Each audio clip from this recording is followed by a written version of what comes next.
Bonjour everyone, I am your humble French tarot reader and deck goblin marine, and today I'm super excited to be sharing with you the Money Magic Manifestation card by Ethony, artwork by Beata Sapi. This is an oracle deck dedicated, as the name suggests, to working with your relationship with money. Thinking of money not as something bad necessarily outside of the patriarchal capitalistic view of the world, but looking at money as energy. And so this is really a deck that is meant to help you heal your relationship with money, that is helping you to look at money as not just something that you need to pay your bills, but just as an exchange of energy. And through healing your relationship with money, you can actually heal a lot of wounds, a lot of childhood wounds, a lot of conditioning imposed by society, a lot of conditioning imposed by patriarchy, colonialism. There's just so much that you can tap into and look at in terms of shadow work and in terms of healing work when you heal your relationship with money. So I find this oracle deck extremely interesting. I've been working with it for the last 3 weeks, which is why this is not just going to be a first impression. This is a full review, full transparency. This was sent to me by Ethony for review, but as always, all of these thoughts are going to be my own. And like I said, I've been working with this consistently for the last few weeks, so I can give you guys my full thoughts. I'm going to tell you I've worked with them, all of that good stuff. I did want to show you that there's 2 versions of this. So here you can see the full size. It comes in this beautiful box. You're gonna see it's clamshell. On the back it tells you 50 beautiful watercolor cards, idea behind the deck on how you can use this tool to help you release any financial fears and just embrace a more abundant mindset. We also have a mini version. At the same time as me posting this video on my channel, there will also be a review for this particular tarot deck, the Luminous Flow Tarot, because it's by the same people. It's also created and produced by Ethony and also illustrated by Beata Sapi, so definitely watch out for that. I'll leave it in the cards. Obviously together they're an amazing pairings, they're by the same people, same artist, everything, so together they're wonderful. But I didn't want to make separate videos, as some people might be interested in just the oracle, some people might be interested in just the tarot, but definitely check out my review if you're interested about the Luminous Flow Tarot. Let's get into the specifics of the deck. So like I said, this has 50 cards. The regular standard size comes in a magnetic clamshell box. As with all of Ethony's decks, you can see so much attention to detail when you are, if you store your decks like this, it just looks really, really beautiful. Inside you have a fantastic guidebook, which honestly for me, you look at how much I've tabbed. This is the core key of this deck to me. I adore the art style. I think it's really, really beautiful, but the guidebook is where the magic is at, in my opinion. And so I'll spend a little bit longer telling you what's inside. For the standard side, you can see it comes in this little bed for the cards to protect them. We have a ribbon. Inside it says, the universe is your partner in prosperity. Together you can turn intention into infinite. And the standard size comes with cards that are tarot size. We have these beautiful backs with golden inlays, like gold foil, really, really beautiful. We have matte gold edging, gorgeous. It feels luxurious, but it's holding on really well. It's more, in my opinion, this type of edging lasts more in time than the more bright shiny one, so I really like that they chose that. And in terms of cardstock, this is 350 GSM matte cardstock, so it's matte, but it shuffles beautifully. You could refill shuffle this if you wanted really good quality. For the standard size, you have a full image and you have an affirmation. So here it says, money is energy that flows to me. If you prefer smaller cards, you can get this in a tin. So this is the Money Magic pocket size. In the pocket, you have these bags, which I adore. I actually think I prefer those bags to these. I mean, these are beautiful, but there's something about those bees holding gems and this beautiful green. It's so beautiful. I love those bags so much. We have, again, same edging, matte gold edging, beautiful. Same cardstock, 350. And this time, as you can see, instead of full image, you have the same wording, same affirmation, but only part of that image. So for example, to show you the difference, here we have this particular card and its corresponding mini size. Here we still see the butterfly, we still see the coins, but obviously there's less space to show you the full-blown images, but you do get some of the symbolism. Same, I'm going to share with you a few so you can see the vibe. So here, for it is my time to shine divine, you can see instead of the full figure, we have the crown, but similar colors, and you still have shine in, highlighted. And just to show you one more card for the mini, you have I'm ready to accept even more abundance in my life, and you can see the comparison here. You see this gorgeous elderly lady, and here you see the bouquet that she has in her hands. So you get the idea. I'll share with you quickly the mini. You have the same kind of images, just only parts of that particular image. If I'm going to be honest, the mini I haven't used, as I've been focused completely on this full size, but I do really appreciate that it's there. First, because I know there's a lot of people who prefer mini decks. Also because it's more affordable, so obviously it's more accessible to everyone's budgets, which I really appreciate. And with the mini, you're not left to your own devices. Tips to bring money magic into your life. Then you have a QR code for a free money manifestation guide. So even if you get the mini, you still get ways to work with abundance. You still get access to Ethony's wisdom, which I really appreciate. Personally, if I was to recommend you, if you're hesitating between the two, I do prefer the larger size, because for me, personally, I prefer regular size decks anyway, and because I loved working with the guidebooks, we're gonna go into it, but you can see I've tabbed a lot. I love to be able to open things, to take it with me, put it in my bag. I prefer like physical guidebook, but obviously everyone is gonna be different, so I appreciate that there was options, right? This is really good that there's an option for everyone. Let's get into these guidebooks. So when we go in, the first thing you can see is that we have a table of content, and that's really important because the cards are not numbered. You're gonna see, if I show you the cards, there's no numbers on them, and that's because Ethony mentions that giving numbers would have made people overthink things in terms of this being linked to abundance and money, and she didn't want to have numbers to show that every single card has the same value. There's no one card that has a higher value than another one. So instead of giving them numbers, she has given them categories. So this is why the table of content is really important, because it tells you all the different categories. We'll go into that in a little bit. One thing I loved, and I wanted to talk about it, is like the reasoning behind Ethony creating this deck. She goes through it in the introduction, and I've read the guidebook, like I said, I've been working with deck consistently for the last 3 weeks.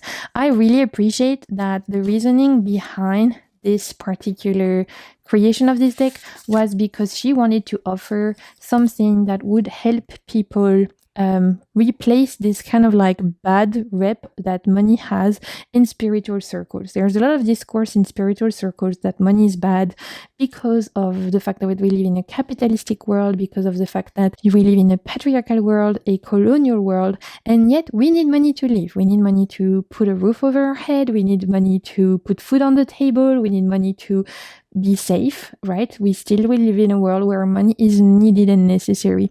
And so Ethony wanted to create this deck to showcase that money doesn't have to be bad, right? And that actually money is just energy. So she explains all of that in the introduction. She also gave us examples in the introduction on what healing her relationship with money helped her do. And in her case, you can see it helped her to hire artists from all over the world. It helped her to volunteer her time and resources to her son's school and sport organization. So she showcases facts that, healing your money, your relationship with money doesn't make you a bad person, because it actually gives you the abundance you need to potentially help others, to create a thriving community, to support the causes that are important to you. So I love that she gave us a real example of what working with this deck allowed her to do, and what like working with calling in more abundance and healing her relationship with our money throughout her life allowed her to do. And as you can see here, it says money itself is neutral. It is simply a tool that reflects the intentions of those who wield it. One thing that I really, really loved, and something that I've never seen in other decks that talk about money,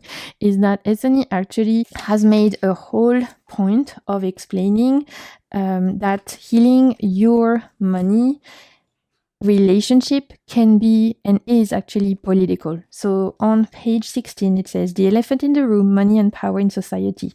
And she says here, right, that money is a powerful force, and we can't talk about manifesting abundance without acknowledging that many of the systems aren't fair.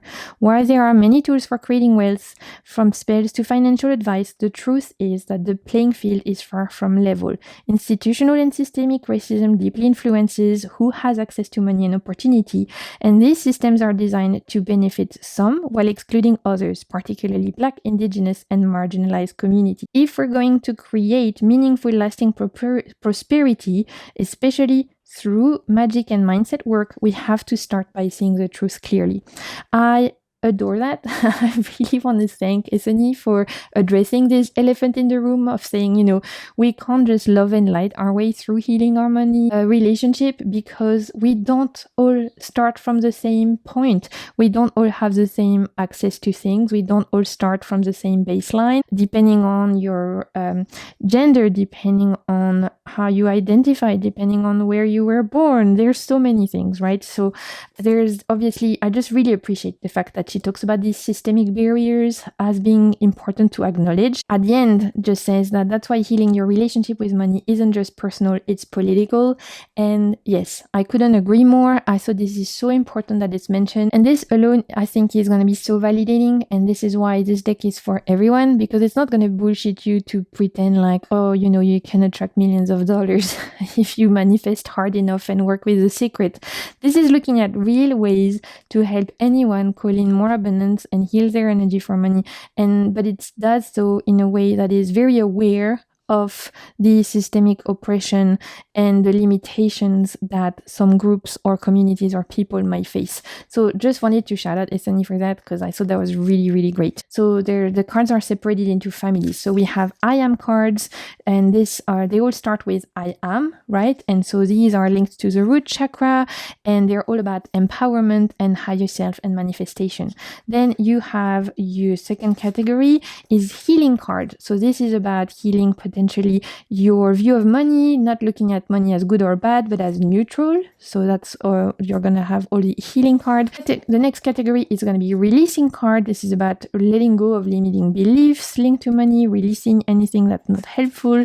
Then we move on to safety cards, and this talks about how when you heal your money, when you heal your relationship with money, part of that is feeling safe enough to hold it, right? Because it's great to have money, but if you feel unsafe, then you're not going to be able to actually hold it and keep it. So this is about also looking at to feel more secure in your life in general, to be able to make the right decisions for yourself, whether they are financial or others. We have permission cards. So this is about no longer asking for permission, but taking power into your own hand about how you spend your money, which I think is great. We have deserve cards. So this is looking at worthiness, how you can tap into your self-worth to feel not just worthy of money, but of love, of joy, of success. So you can see that through working with healing your energy to money and looking at your abundance mindset, you're not just looking at money, but you're looking at so many other things like self-worth, self-love, abundance mindset, scarcity mindset, shadow work. There might be some childhood wounds. There might be some look at limiting beliefs that society has imposed on you. So this is really going to help you to not just look at your financial worries or financial fears or whatever it might be, but actually look at many other things that are part of your psyche that are so important and yet affect our relationship to money, right? So another category is abundance card, in abundance and acknowledging the abundance that's already in your life in order to attract more. We have support cards, which are the cards that are all about, supporting you, giving you advice. Next category is flow card. As the name suggests, the dynamic exchange of energy and being in the flow of money and calling in the flow of money. And then you have gratitude card. So how to nurture your gratitude mindset as a way to call in more abundance. And the last category is manifest card. So this is more about, magician energy, manifesting money, etc., etc. So you can see that this was really well thought out. So I'm going to share with you the cards and then we'll go back into the guidebook and I'm going to tell you. So I'm going to share with you the cards and then we'll go into the guidebook. But for now, I want to tell you a little bit how I worked with this deck. So there's different ways, obviously, you can work with this. And like I said, the guidebook is where the meaty, greedy wisdom of it is, because you're going to see in the guidebook, there is mantras, there's exercises, meditation, journaling prompts. There's a lot you can do with this. So different ways I've worked with this while I share with you the cards is that you can either shuffle the cards and just see what comes up, right? So you are just asking the universe, your guides, whatever, what you need to look at right now and just using this like a general oracle card. Or one way that I have personally worked with it and that I found very impactful is going through all of the cards and seeing the ones that when I read them, I feel tense or I feel my body reacting in a way that's like, I don't agree or I don't believe that. And that to me, when I look at a statement and I feel this tension in my body of like, I don't believe that, that tells me that there's something there I need to work on, because that tells me that I'm getting in my own way or that I might be facing a limiting belief. Right? So actually, personally, a way that I found very helpful to work with this is to choose mindfully, not at random, the cards that I want to work with and journal about, because immediately going through the decks, there was a few cards that I was like, that just made me feel like that tension, that made me feel like, oh, I don't feel that in myself. I don't feel like, and I'll share with you, I don't feel like, I can agree with this statement. I don't feel like I can say this particular statement without feeling tension or rejection in my body. And that usually to me is a sign that there's something there I need to look at. So that's a great way I think you can work with it, is choose the card that makes you feel the most tension, because that means there's probably something there for you to heal and look at. But obviously you could use this as a general oracle deck and maybe pull your affirmation of the week or the month and just work on that consistently and leave the card on your altar and obviously carry it with you as talisman to call in that abundance. I think that's a great way to work with this deck as well. Just carry the card with you, and in this case the pocket one could be really helpful. You carry the affirmation with you, so every time you open your wallet you look at it and you, for example, it's safe for me to be a boss and create what I want in life, and every time you open your wallet you see this, or every time you put it on your desk, so every time you make decisions linked to your business, for example, if you're an entrepreneur, you're reminded of this statement, so you make decisions based on that statement. Obviously the guidebook has lots of exercises and we'll go into it, but carrying these, putting them on show, carrying altars around them, money altars, are all wonderful way to work with this particular deck. You can create larger spreads around this, and there's actually spreads that Ethony mentions, and we'll look at that later on as well, to bring in tarot if you wanted to create larger spreads. But even on its own, there's just so much here that to look into that you don't need a separate tarot to work with this deck. Like it stands on its own for sure. And I do really appreciate that we have such a variety of themes, even though this is all about money and abundance. It touches, like I told you guys when we were looking at the guidebook, on so many things: self-worth, trust, confidence, safety, gratitude. There is a lot here. And so in a way, whilst you're focusing on healing your relationship to money, you're also doing a lot of shadow work. You're also healing some childhood wounds. You're also maybe even looking at some unhealthy mindsets that you've inherited from your partner or your parents or society at large, whatever it may be. Not just about money. I found that working with this deck, I ended up looking at some things that potentially, even intergenerational dynamics, things that I inherited from my grandma, for example, that I saw her do, and I was like, hold on a minute, this is actually something like in this generational baggage that is no longer serving me, that I don't need to carry with me. So this can actually go very deep, you guys. You could think it's about manifesting money and making cash. It's not. It's a lot deeper than that. It's about feeling more confident, feeling safer, feeling more trusting in the universe, in yourself, in others, feeling worthy of good things as well is a big part of this. There's just so much that comes into working with this deck that I think it's really, really powerful tool. So I wanted to share with you the two I've worked the most consistently for the last few weeks. The first one was, I am lucky and everything flows to me easily. When I read this, I was like, no, I'm not. I don't feel like a lucky person. I live with chronic illness, chronic pain, disability.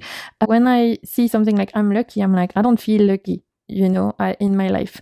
And yet I know I have so much to be grateful for. So I was like, obviously reading this, feeling that tension in my body of disagreement, I was like, I need to work with this and I need to understand it better. So this is one card I worked with a lot. And then this one, I released the need to spend money on things that don't align with my goals. This is an interesting one. Sometimes I know that and it's kind of linked, right? If I'm dealing with a lot of chronic pain and I'm having a really bad day pain-wise, I can have the tendency to make impulse purchases sometimes, which are not necessarily good in the sense of they're not bad. Like I don't go into debt, you guys. I don't spend money I don't have. I don't take loans or anything like that. But I have noticed that on days where I'm in a lot of pain and I'm going through it physically, I can have the tendency to make impulse purchases that probably if I had waited 24 hours, I might not make, right? And I think we can all relate, even if you're not dealing with chronic pain or anything like that. I think a lot of us can relate to making impulse purchases, like it's nighttime, you're in your bed and you're buying something. And if you had waited 24 hours, maybe you wouldn't have purchased that. So let's look at this one. I thought we could use this as an example, take my own example just so you can see how it works. In the guidebook, it tells you first how to embrace the affirmation. So here it says, you're reminded that luck is not just a concept of chance, but also a mindset and energy you can cultivate.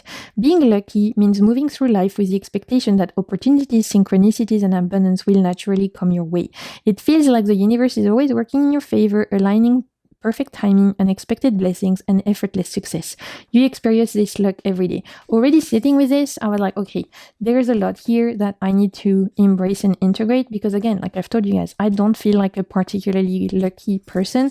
And yet I know I'm very lucky in some ways. Like I know I'm so incredibly grateful for so many things. Luck might not be what I think of it. And here it says, luck is not about randomness, but about being in harmony with the flow of abundance, trusting that what you need will always arrive at the right moment. And so this helped me to look at luck as maybe little ways. Okay, maybe I'm not lucky. I don't feel like I'm super lucky because, I haven't won the lottery of life. But in little ways, I'm extremely lucky because there's little things that happen in my favor. So it helped me to shift my perspective from seeing luck as huge thing and instead looking at luck as lots of little things that can happen for your highest good. So here it says, when you believe you are lucky, you naturally see luck everywhere. It appears in chances, encounters, doors opening at the right time, solutions unfolding effortlessly. By working with this magic mantra, you're shifting your belief from struggle to ease, allowing you to make confident choices and act on the opportunities that present themselves. It strengthens a self-fulfilling cycle where you trust in abundance and invite more of it into your life. The more you align with the flow of luck, the more success, joy, and prosperity appear in your life. You'll also feel and become luckier. And that's true, you guys. Since I've worked with this over the last 3 weeks, I've made a point of consistently writing every day in my journal little things that felt lucky to me, like I'm lucky I saw a butterfly, I'm lucky I tasted delicious food today. And I do feel a lot more lucky than I did 3 weeks ago. So, and I've noticed more things happen for my good, for my highest good. And we'll talk about that in a bit. You'll also feel and become luckier. Luck will build around you like a charming, positive snowball. Starting right now, you're accepting that you're lucky as can be. You're walking good luck charm. And then we go into how to put this in action. So for this particular mantra, Ethony gives you a spell to create a lucky penny. So this is how to create a talisman, whether it's a coin, a jewelry, whatever you guys want to do, to infuse it with the essence of luck. So this is a little spell so that you can do. These are different for all of the cards. Sometimes it's going to be a spell, sometimes it's going to be a meditation, sometimes it's going to be actions you can do. Every single card is different, but there's always something about putting this into practice. And for all of the cards, finally, you always have journaling prompt. So for this particular card, it said, what is the luckiest thing that's ever happened to me and how did that feel?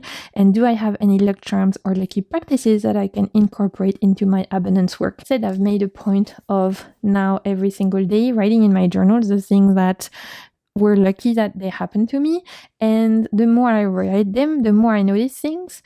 And even in terms of abundance, things like, for example, you guys, my phone just fried. And that past Marine would have been like, fuck my life. Even if I buy a preconditioned phone, which I always do for, the environment, that's still a good like 400 or 500 euros I'm going to have to spend on a phone. And I only bought one last year. because so it didn't even last that long. Just again, the past Marine would have been like, well, I have bad luck, especially because earlier this week my mic broke as well. The mic I use for face front videos. But now I'm trying really hard, thanks to this Oracle deck, to change the narrative. And what happened, and this is crazy, is that the next day after my mic broke, I got some messages about stuff I had put on Marketplace that sold for the exact same amount I needed for my mic. And so working with this deck feels very practical, but it also feels spiritual and psychological. And I've really been enjoying it a lot, and I'm learning a lot, and I'm also doing a lot of shadow work with this particular deck. So let's do a spread about it so you can see it in practice. So I just wanted to share with you a way you could include this with tarot, just so you could see potentially. I mean, Ethony includes some spreads here, you could use it, but I just wanted to share with you also how I've worked with this when I have paired it with tarot, even though this I think really stands on its own. So what I would do is I would pull a card. If I wasn't choosing consciously the card, I could ask the universe, what do I need to hear at this moment in time? What do I need to know at this moment in time? Whoop!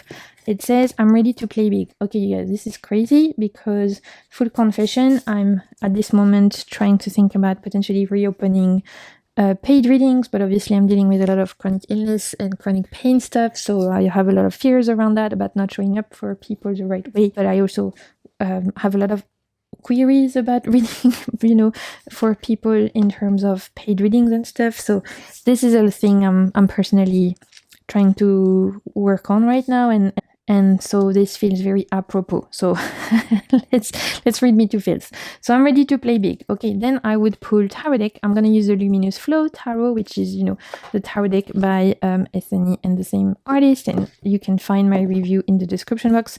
And so if I would pull that card, I would obviously go into the guidebook, do the exercises, work on the prompt, but then I might create also a spread around that. And so it's like, okay, what do I need in order to play big? What do I need? Queen of Swords. I need to tap into my logic. I need to look at things clearly.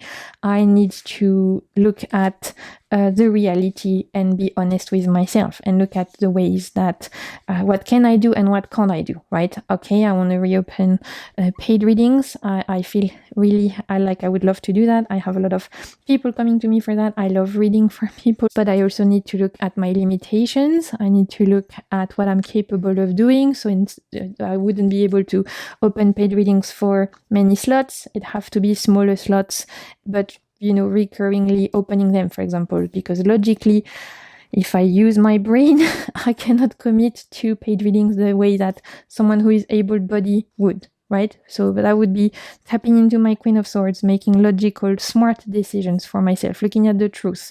Don't bite two more than you can chew. Then maybe another advice, like how to embrace this idea of playing big. How can I, for me, it's like, reopening paid readings, for example. How could I embrace that? I could embrace that. We had a jumper with Knight of Wands. Well, it's my passion. I love readings for the cards for people. Like, it makes me so happy. It's something that, without tooting my own horn, I know I'm quite good at, and it's something that I'm very passionate about and that I'm dedicated to showing up as the best reader I can be. But in order to do that, I also need to make sure that I give myself enough time for my body to rest, that I give myself enough time to gain the spoons. If I want to show up in the way that I want, in a way that I can be the best reader I can be for my future clients, then I need to make sure that I'm tapping into my passion, but that also managing my energy levels, right, with the Knight of Wands. And so what will be the outcome if I do all of this? Let's see. Ace of Cups. Beautiful. Okay, I love that for me, you guys. Ace of Cups, a lot of emotional fulfillment, because like I said, for me, opening paid readings, it's not about making money. It's about feeling fulfilled, something that feels natural to me. I know that it's something that brings me so much joy. My love language is reading the cards for people. I know that it's a way that I can support my community and just participate in creating a world that feels safer and just more in tune with themselves. And so that would be also a way to fill my own cup, right? When I read for people and I know that it's brought them guidance and brought them value and brought them something that is precious to them, that there's nothing that makes me happier in this world apart from maybe getting cuddles with my dogs. but it is something that is very important to my soul. To summarize, I have been loving both the Luminous Flow and the Money Magic. I think Ethony has done a fantastic job. While this was sent to me for review, I honestly can tell you guys, I'm going to continue using this a lot. I'm going to continue to journal with this, do some shadow work with it, some healing work with this. This is a really powerful tool. I think it's a beautiful offering to the community, to the spirit community especially. And honestly, I can see this particular oracle deck as being one of my most used this year, because I just want to continue diving deeper into potentially fears or limiting beliefs that I need to release around money, self-worth, energy, and everything we've talked about. So thank you so much to Ethony for sending these my way. Thank you to you guys for watching. I hope you enjoyed this review. Until next time, I'm sending you so much good vibes and keep navigating the waves of your soul. Bye!